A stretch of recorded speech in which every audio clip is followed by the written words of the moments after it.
I'm just admiring these flowers here, always beautiful in spring. And of course, we're well and truly into spring now, and gardens are responding to this warmer weather with lots of new growth and flowers. And there's always that lovely spring smell in the air. Talking of smells, manure is one of the finest smells you'll come across in the garden.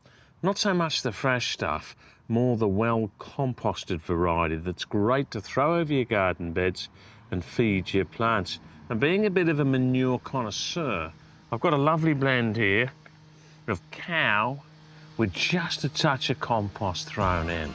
Beautiful. Another important tip is to spread mulch. A layer of about 50 millimetres of organic mulch works wonders to retain moisture, maintain a good soil temperature, suppress weeds, and protect worms and microbes. And just look how smart and tidy.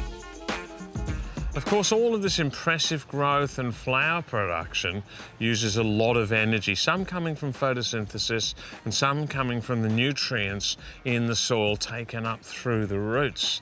But sometimes it's not enough to keep your plants healthy, which is why feeding is important. You've got to remember, folks, that in the garden we generally plant a lot more intensely than out in nature, and that's why you've got to give your garden a feed. Liquid feeding is easy and fast acting, as the nutrients are taken up in solution straight away, and Power Feed is the perfect liquid feed for all your plants, including veggies and natives. It contains all the nutrients your plants need, nitrogen, phosphorus, potassium and trace elements for vigorous, healthy growth.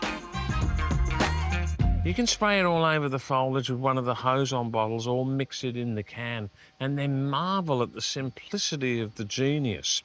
And you'll be feeding your soil too. Oh yes, indeed. You see, the liquid compost in Power Feed works wonders for your soils. It improves the structure, it encourages the microbial activity, and it just gets it singing, which is what you want. And when the liquid falls off the foliage, it's landing on the soil, but for more power, give it a good drenching and a good soak.